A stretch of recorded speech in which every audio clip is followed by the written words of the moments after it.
Welcome back everyone. In this video, we'll be talking about a couple of redactions made to the Quran, and as we do so, we'll be posing some questions for Muslims and their popular claims about the Quran's preservation, whether written or oral. Let's begin with a review of the compilation of the Quran as it began with Abu Bakr. He said to Zayd, "Search for fragmentary scripts of the Quran and collect it in one book." This was very difficult for Zayd compared to shifting a mountain. Zayd said, "So I started compiling the Quran by collecting it from leafless stalks of date palm trees, pieces of leather, hides, stones, and so forth, and also from the memories of men." From the beginning, then, we see that the Quran was not primarily preserved in memory. Notice the diversity of sources that Zayd used. Leafless stalks of date palm tree, pieces of leather and hides, and from stones, and from memories. Surely the Caliph had the authority to simply call everyone who had memorized the complete Quran together. Just sit them down at a table, and as they recite, have Zayd record their words. But this isn't what happened. The Quran was in fragmentary form, explaining in part the difficulty of Zayd's task. Nevertheless, he finished his work, and the manuscripts of the Quran remained with Abu Bakr, and then Umar, and then Hafsa. Now let's fast forward to Uthman. Problems arose because of differences in the recitation of the Quran, so Uthman sent a message to Hafsa asking for the manuscripts that he would compile in perfect copies and then return them. He called on Zayd once again. In the case of any disagreements, it was to be written in the dialect of the Quraysh. When this was complete, Uthman sent his copies out to various provinces and ordered that all the other Quranic materials, whether written in fragmentary manuscripts or whole copies, be burnt. Now you would think Zayd would say something like, "I've already done this, why am I doing it again?" But he doesn't seem to object. But notice the concern. It's with differences in the recitation of the Quran. So what is Uthman's solution? To compile the Quranic materials in perfect copies and then burn his source material. So the variations in these manuscripts are causing problems for the early Muslims. But this raises an interesting question. What did Uthman do with his source material? He burned it. But if the Quran was preserved in memory, as many Muslims claim today, why didn't Uthman account for this fact? If the memorization of the Quran was so dominant, destroying manuscripts would not accomplish Uthman's goal of eliminating variant readings. Now, what kind of changes did Uthman make during his recension? Well, of course, it's difficult to tell when you burn your source material, but we do have some reports about some problems with Uthman's recension. Numerous tafsir and other sources describe the 200 verses that were once in Surah 33. But when Uthman wrote out the codices, he was unable to procure more of it than there is today. And interestingly, according to Ubay ibn Ka'b, during the lifetime of Muhammad, Surah 33 had 286 verses. Notice these were recited in the lifetime of Muhammad and then lost after. So Uthman apparently lost several dozen verses out of just one surah, but he also made some unspecified changes. Abu Muhammad said whilst copying the mushafs, he burnt what he burnt from them from what he had changed intentionally or by mistake. Aisha's copy contained a variant reading of Surah 33:56, but this was before Uthman altered the scripture. There are dozens and dozens and dozens of these reports, so let's just leave them for now and move further down our timeline. Did Uthman eliminate all of the variant readings? No, he did not. In the early 8th century, Al-Hajjaj, who is the governor of the Caliph Abdul Malik, is talking about a reading attributed to Abdullah ibn Masud, and he doesn't like it. He doesn't like it at all. I mean, he really doesn't like it. Al-Hajjaj swore that he would erase Ibn Masud's reading from the Mus'haf, even if it would be with a rib of a swine. On these early manuscripts, if you want to erase the ink off the parchment, you have to scrape it off with a stone or something of that sort. In this case, Al-Hajjaj says he would scrape Abdullah ibn Masud's reading off the manuscript with the bone of a pig. This is the guy revising your Quran, Muslims. And of course, it doesn't stop there. He also said he would kill anyone who is using Abdullah ibn Masud's reading. But this is ironic because Muhammad apparently said, learn the recitation of the Quran from these 4 persons, and Abdullah ibn Masud is one of them. So at the time of Al-Hajjaj, apparently this narration didn't exist, or he didn't know about it, or he didn't care because he demonstrably violated what Muhammad says in this hadith. Now, what kind of changes did Al-Hajjaj make? Once again, it's difficult to tell, but we can try to paint a rough picture. The sources report that the Caliph, Abdul Malik, instructed his advisor Al-Hajjaj to revise the text of the Quran by changing the consonantal skeleton of certain words.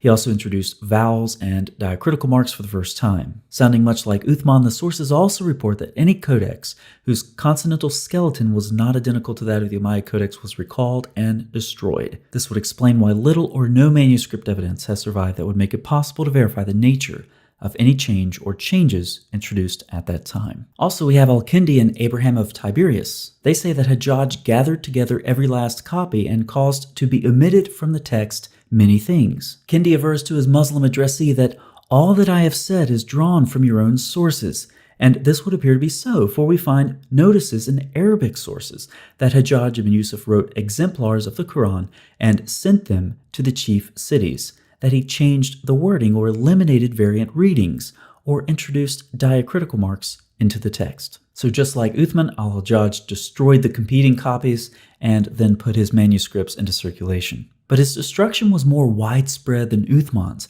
Al-Hajjaj destroyed both public and private manuscripts. As you can imagine, some were not happy, including Uthman's family. We have a report of the angry reaction of the family of Uthman towards the new Medinan Quran recension. The governor of Egypt even flatly refused al-Hajjaj's new Quran, but in spite of these difficulties, he was largely successful in standardizing his new text, and by the 2nd century AH, Uthman's manuscript had become a thing of the past. The Uthmanic Codex had disappeared. We have a couple of questions that are relevant to the preservation of the Quran.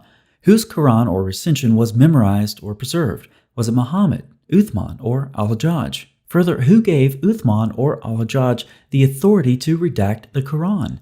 These are important questions that Muslims who want to claim the Quran has been preserved need to answer. Let's put this another way. On your screen, you have a timeline with dates for the various Qurans and or recensions. Now, our timeline begins with Muhammad's death at 632, but there's very good reason for thinking that Muhammad was alive several years later. We have about 11 sources from the 7th and 8th century that indicate this. But we'll start with 632, so let's just go with that. Now let's ask some questions.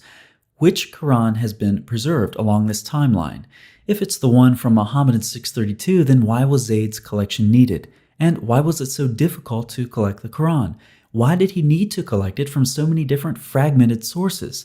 How do we know Abu Bakr's Quran was reliable at all? Moving on to Uthman around 650, why was Uthman's standardization needed? Why repeat Abu Bakr's work done just over 15 years earlier? If the Quran was memorized as Muslims claim, then why the differences? And why did Uthman destroy manuscripts? If the Quran was memorized, this would have done no good. Who gave Uthman the authority to do this? What changes did Uthman make? Similar questions can be asked of al-Hajjaj in the early 8th century. Who gave him authority? What was his motivation? What did he change? Why did he destroy the other Qurans? Why is it that at no point during these recensions do Uthman or al-Hajjaj indicate that oral preservation of the Quran will persist through their textual revisions? How can any Muslim possibly argue that the Quran was fixed in oral or written form before al-Hajjaj? The data say it was not. The concept of a fixed Quran in either Muhammad's time or Uthman's time is complete fiction.